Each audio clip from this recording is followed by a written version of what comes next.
నమస్కారం అండి. Welcome back to our channel.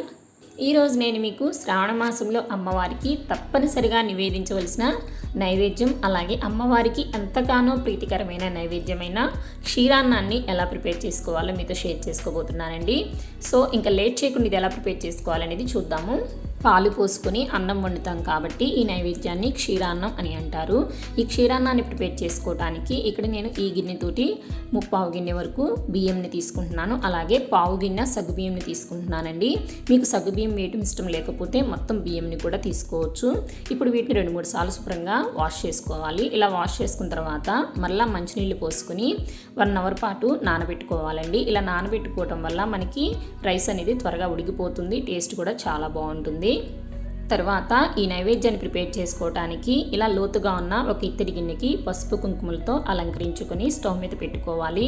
ఎప్పుడు నైవేద్యం ప్రిపేర్ చేసుకున్నా కూడా తప్పనిసరిగా గిన్నెకి పసుపు కుంకుమని అలంకరించుకునే నైవేద్యాన్ని తయారు చేసుకోవాలి. ఇప్పుడు ఇందులోకి 1 టేబుల్ స్పూన్ వరకు వాటర్ని వేసుకోవాలండి. ఇలా వేసుకోవటం వల్ల మనము పాలు మరిగించుకున్నప్పుడు అడుగంటుకోకుండా ఉంటుంది. తర్వాత ఇందులోకి మనము ఇందాక బియ్యము ఏ గిన్నెతోటి అయితే కొలుచుకున్నామో అదే గిన్నెతోటి 5 గిన్నెల చిక్కటి పాలను తీసుకోవాలండి. చిక్కటి పాలు అయితే రుచిగా ఉంటుంది. అలాగే 2 కప్పుల వాటర్ని వేసుకోవాలి.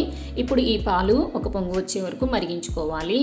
ఇవి పొంగు వచ్చే లోపల వేరొక స్టవ్ మీద ఒక చిన్న ప్యాన్ పెట్టుకొని ఇందులోకి 1 టేబుల్ స్పూన్ నెయ్యిని వేసుకోవాలి. నెయ్యి వేడైన తర్వాత పావు కప్పు ఎండు కొబ్బరి ముక్కలను వేసుకొని ఫ్రై చేసుకోవాలి. ఎండు కొబ్బరి ముక్కలు అనేది ఆప్షనల్లేనండి, నచ్చకపోతే స్కిప్ చేయొచ్చు. అలాగే జీడిపప్పు కిస్మిస్ని కూడా వేసుకుని మంచి కలర్ వచ్చే వరకు ఫ్రై చేసుకోవాలి.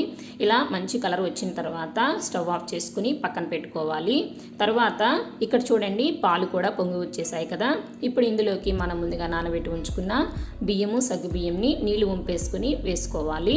ఇలా వేసుకున్న తర్వాత కలుపుకుంటూ రైస్ అనేది సాఫ్ట్గా అయ్యే వరకు ఉడికించుకోవాలి. ఇలా మధ్య మధ్యలో కలుపుకుంటూ మీడియం ఫ్లేమ్లో ఉంచుకొని ఉడికించుకోవాలి. మీరు దగ్గరుండే పని అయితే మీడియం ఫ్లేమ్లో పెట్టుకోండి, లేదంటే లో ఫ్లేమ్లో పెట్టుకొని ఉడికించుకోవాలండి. ఇక్కడ చూసారు కదా, ఆల్మోస్ట్ మనం వేసుకున్న పాలు అనేవి తగ్గిపోయి అలాగే రైస్ కూడా ఉడికిపోయి కొంచెం చిక్కబడింది. చూసారు కదా, అంటే మనకి రైస్ కూడా దాదాపు ఉడికిపోయినట్టేనండి. ఇప్పుడు కొంచెం తీసుకుని మీరు చెక్ చేసుకోవచ్చు. ఇలా చెక్ చేసుకుంటే మనకి సాఫ్ట్గా ఉడికిపోవాలండి. చూసారా, ఇలా మెత్తగా అయిన తర్వాత ఇప్పుడు ఇందులోకి మనం ఏ గిన్నెతోటి అయితే బియ్యము సగ్గుబియ్యం తీసుకున్నామో అదే గిన్నెతోటి 1 గిన్నె పంచదారని వేసుకోవాలి. మీరు పంచదార ప్లేస్లో కావాలంటే బెల్లంని కూడా వేసుకోవచ్చండి. ఇక్కడ నేను పంచదారతో ప్రిపేర్ చేస్తున్నాను. అలాగే ఫ్రెష్గా అప్పటికప్పుడు దంచుకున్న ఇలాచీ పౌడర్ని కూడా వేసుకుని బాగా అంతా కలిసే విధంగా పంచదార కూడా కరిగే విధంగా ఒక 2 నిమిషాలు ఉడికించుకోవాలి. ఇలా పంచదార బాగా మెల్ట్ అయిపోయిన తర్వాత ఇప్పుడు ఇందులోకి చివరిగా 1 టేబుల్ స్పూన్ నెయ్యిని వేసుకోవాలి. అలాగే మనం ముందుగా ఫ్రై చేసి పెట్టుకున్న డ్రై ఫ్రూట్స్ని కూడా వేసుకుని మరొకసారి బాగా మిక్స్ చేసుకుని 1 నిమిషం పాటు ఉడికించుకోవాలి. కన్సిస్టెన్సీ అనేది ఈ స్టేజ్లో ఉన్నప్పుడే మనము స్టవ్ ఆఫ్ చేసుకోవాలండి. అప్పుడే మనకి ఆరిపోయిన తర్వాత కూడా గట్టి పడకుండా ఉంటుంది.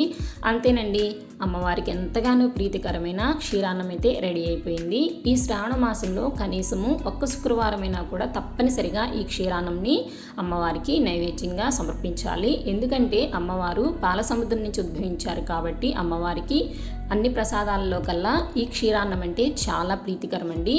ఈ క్షీరాన్నంని నైవేద్యంగా సమర్పిస్తే అమ్మవారు ఎంతగానో సంతోషిస్తుందంట. సో మీరు కూడా తప్పకుండా అమ్మవారికి ఈ నైవేద్యాన్ని సమర్పించి అమ్మవారి అనుగ్రహాన్ని పొందండి. ఐ హోప్ ఈ వీడియో మీ అందరికీ నచ్చింది అనుకుంటున్నాను. నచ్చిన వాళ్ళు తప్పకుండా లైక్ చేయండి, షేర్ చేయండి, అలాగే కామెంట్ కూడా చేయండి.